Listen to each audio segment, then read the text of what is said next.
Hey, you guys, thanks for listening in to this episode of Tips with Tea. On today, I have Miss Rachel with us. Hey, Miss Rachel, how you doing today? I'm great. Thank you so much. Thank you so much for being a guest on the show. So tell us a little bit more about yourself and what you do.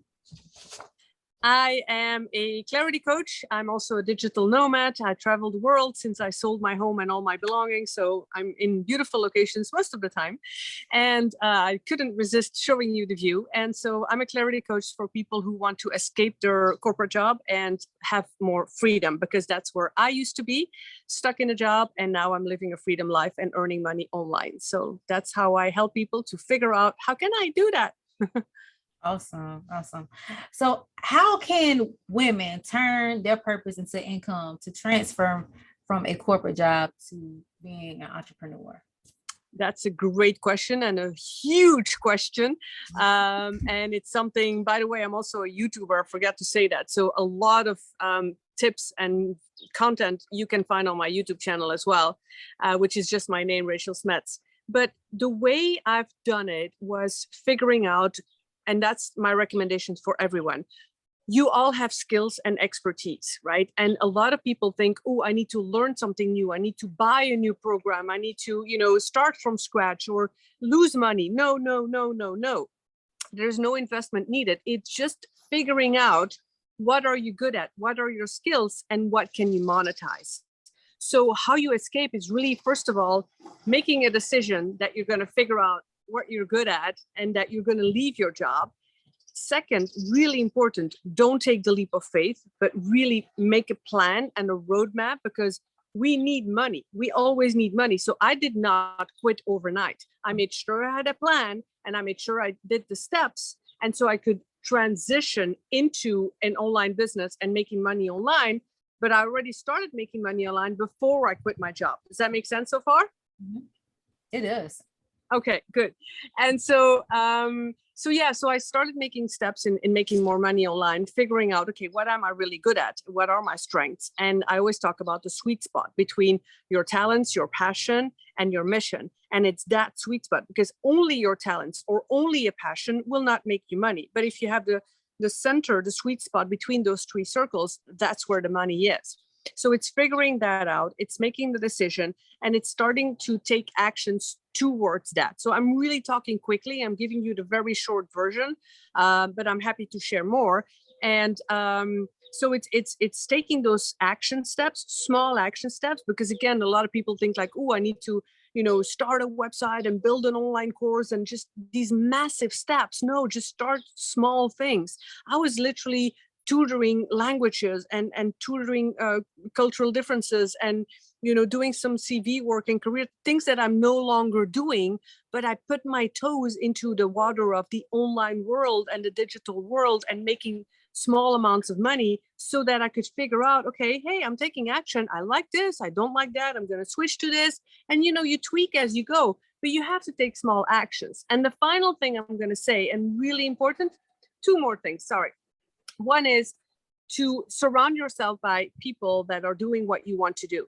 Because the longer I started, the longer I kept stuck in my job was because I was still surrounded by those colleagues who are in love with their job and who like working for a boss. And I hated it. Mm-hmm. But if you keep talking to those people, I call them energy vampires, they drain my energy. They ask a ton of questions. They make me doubt, and it didn't push me forward towards my dream. So when I was surrounding myself with people that were living the lifestyle that I wanted, that's when I got inspired and motivated, and I continued taking steps.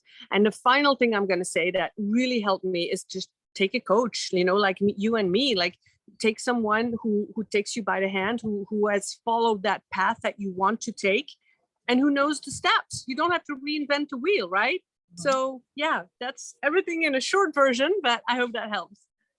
It did. So I know you were saying how you did the tutoring to help you. So what are some other ways that women can earn money online to start entrepreneurship if they want to just transition, like you said, because a lot of people don't want to do like the whole leap of faith. So what are some other things they could possibly do? I know a lot of people are doing like online boutiques now where they can do like a drop shipping store. So what are some other things you might know?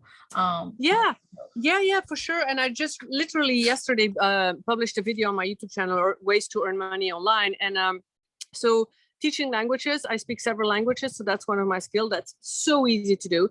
Tutoring, kids or adults. I prefer adults. Selling stuff on eBay, on Amazon, selling secondhand things. That's also something I've done, like super easy. You have stuff around. Well, now I no longer have a home, but when I still had a home, it's like you have clothes that you'd never wear, or shoes or boots or electronics. I had some chargers, some cables, some, stuff that you can just easily sell. Digital products, I started writing books, and you can sell simple things like planners, checklists, meal plans, you name it, and it's there. Another thing that I've done was put my profile on Upwork.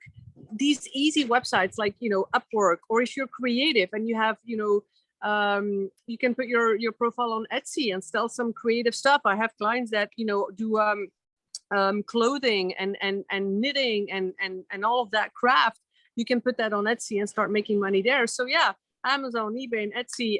Put your profile on Upwork. I did some CV work, some proofreading. That's also one of the things I've started with, and I no longer do. So I'm translating, some proofreading, tons of things. If you're good in graphic designing and accounting, I mean, everybody is unique, and I'm sure everybody has.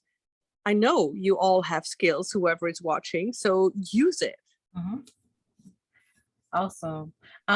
So my another question is how can we change our mindset to grow our confidence? And you kind of talked about that earlier about surrounding ourselves with like-minded people.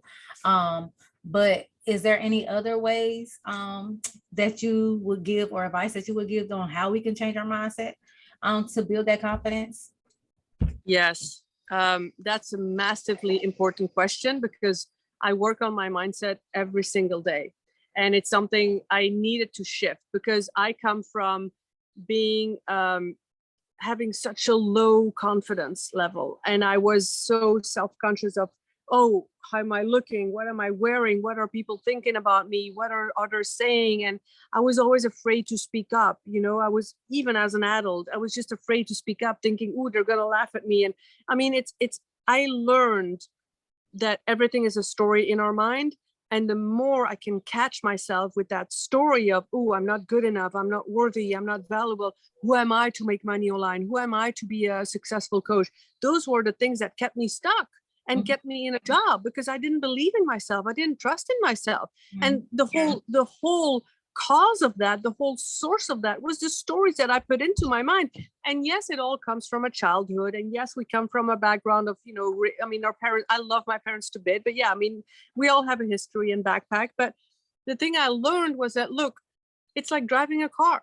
You're driving a car and you look at a really big front window, right? And there's a small rear view window. And that's the best way I can explain it. So if you look in that rear view mirror, you look behind you, and that's your past. And it's good to once in a while look in that rearview mirror and to know, like, hey, okay, that's good. That's my childhood. That's my upbringing. I know where I'm coming from. I know where I have these stories from. But if you keep focused on that little rearview mirror, what's going to happen? You're going to crash. So it's good to once in a while look, but then keep your eyes in front of you, because your future is there to be created now. And when I realized, wait a minute, now today I can create my future in front of me, ahead of me. And yes, I have made mistakes. Yes, I have failed in the past, but that doesn't mean I'm going to fail in the future. So it's really about looking forward and focusing on your dream and your goal. And something that the first weeks that I work with a client, it's really making crystal clear on what's the goal, the reason that you look forward, what will pull you forward, what will push you forward, what will keep you motivated, and keep looking at that. And once in a while, yeah, it's good, be aware of what your past is, but keep going towards your goal. And that is just, yeah. And it's daily work. I'm not going to lie. Like, I study books every day. I did Bob Proctor's program. I'm studying Earl Nightingale. I'm studying, all of these big gurus into, hey, this power of the subconscious. What you tell yourself goes into your subconscious, and that's how you create your reality. So if you don't like your reality, you got to change that subconscious. You got to change those stories. You're absolutely right. So thank you so much, Ms. Rachel, for being on the show today. So tell our listeners how we can purchase your book that you talk about, and then how they can contact you if they would like. Yeah, sure. I would first of all direct everyone to my YouTube channel. So my name is Rachel Smets, Smets, and just type it in YouTube and find every week 2 videos, and that will be a lot of content that you can use and help you. Below every video, all of my resource and contact details are there. I'm really happy to discuss any question you have, any roadmap. I mean, literally, I hop on a call, I help you through it, I get you unstuck. It's the thing I love to do most. Both of my books, Living Abroad Successfully and Awaken Your Confidence, are on Amazon, so you can find that there as well. And yeah, I'm enjoying this. Thank you so much. Thank you. So you mentioned your YouTube channel. Are you on any other platforms? Yeah, of course. I mean, if you know my name, Rachel Smets, my website is rachelsmets.com, my Facebook, my LinkedIn, it's all Rachel Smets. So I'm pretty easy to find. All right, you guys. So make sure you check out Miss Rachel. Find her. I'm definitely about to go find your YouTube channel so I can subscribe to it. And thank you once again, Ms. Rachel, for being a guest on the show. And if you guys want to get in contact with me, feel free by doing so. My number is 910-317-0396. You can find me on my website at www.mjfinancial.biz. You can find this episode on Anchor, you guys, and you can also find this episode on the YouTube channel as well for M&J Financial Management. And you guys, thank you once again for listening. And thank you, Ms. Rachel, again for being a guest on the show. I highly appreciate it. Thank you so much. And all right, you guys, we'll see you on the next episode of Tips with T.